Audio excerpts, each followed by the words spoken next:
Les aventures de Karim et Binou, épisode 2. Tel prix qu'il croyait prendre. Ce matin-là, en classe, Karim semblait distrait. Il n'arrivait pas à se concentrer devant son exercice de mathématiques.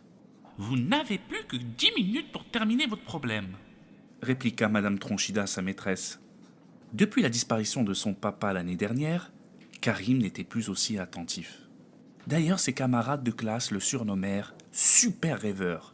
Drôle de pseudonyme, vous ne trouvez pas?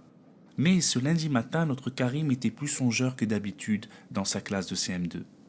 Il se remémorait l'étrange discussion qu'il avait eue avec son chat Binou. Un chat qui parle, n'est-ce pas extraordinaire comme phénomène? Il était pressé de terminer sa journée d'école pour aller rejoindre son Binou, et surtout pour se rassurer qu'il parle toujours. Il regarda sa montre et soupira. Karim, tu as l'air de t'ennuyer. Tu es en mauvaise compagnie avec nous? As-tu un rendez-vous? Non, dame. Bah alors pourquoi tu es constamment en train de fixer ta montre? Non, pour rien, dame. Regarde sur ton cahier plutôt, car dans 5 minutes, tu auras au tableau pour résoudre le problème. Le problème? S'interloqua Karim. Oui, le problème. L'exercice à solutionner. Mais dis-moi, tu es en pleine rêverie encore? S'exacerba Madame Tronchida. Toute la classe s'esclaffa et l'insolent Rachid cria « Super rêveur !» Et la classe s'esclaffa de plus belle. La tête de Karim ressembla à une tomate tellement il avait honte. Vraisemblablement, notre Karim se trouva dans une situation bien délicate. Le stress l'envahissait à tel point que son stylo lui glissa des mains. Ses paumes étaient toutes moites. Comment je vais faire pour résoudre toutes ces questions en 5 minutes? Je vais me taper la honte internationale au tableau, se disait-il. Lorsque Karim se trouvait dans des situations difficiles, les recommandations de son papa lui revenaient comme par miracle pour le sortir de ses ennuis. Mon fils, quand tu n'arrives pas à contrôler tes émotions, demande à Allah de te soulager. Respire lentement et profondément et dis Allahu, Allahu Rabbi, la ushriku bihi shay'an. Karim s'exécuta et reprit son sang-froid. C'est l'heure.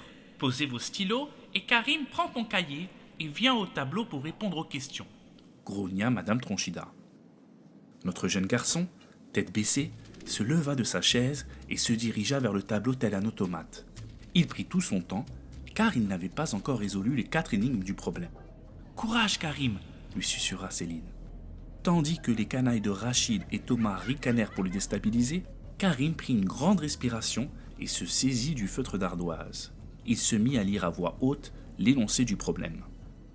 En descendant en récréation, Alain a 24 billes. Au cours de la première partie, il perd 4 billes. Mais à la seconde, il en gagne 7. Combien a-t-il de billes maintenant? C'est ça, Karim. On attend ta réponse. Alors, combien a-t-il de billes? Il a normalement 28 billes. Comment? Non, 27 billes, maîtresse. Oui, bonne réponse. Allez, réponds à l'autre question et cette fois-ci, n'hésite pas. Alors, combien Alain avait-il de billes en descendant à la récréation? Taisez-vous les enfants. Allez, Karim, marque ta réponse au tableau. Karim respira à nouveau un bon coup et écrit fébrilement la réponse.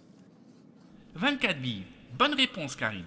Allez, rejoins ta place et la prochaine fois, tâche d'être plus attentif. Tiens, Rachid, va au tableau au lieu de faire le zouave. Ça veut dire quoi, madame, le zouave? Tu ne sais pas? Le zouave, c'est toi. Toute la classe se mit à rire de nouveau et le visage de Rachid devint plus rouge que celui de Karim il y a quelques minutes. Vous êtes raciste, maîtresse. Connais-tu réellement la signification de raciste au lieu de l'utiliser à tort et à travers? Allez, va au tableau au lieu de raconter des bêtises, Rachid. S'agaça la maîtresse. Soulagé, Karim regagna sa place tandis que Rachid allait passer un sale quart d'heure. Il marcha exprès sur le pied de Karim pour montrer son exaspération. Finalement, la journée se termina mieux qu'elle avait débuté et notre Karim était enthousiaste d'aller retrouver son chat Binou et surtout voir s'il parlait toujours. La suite dans le prochain épisode, Inch'Allah.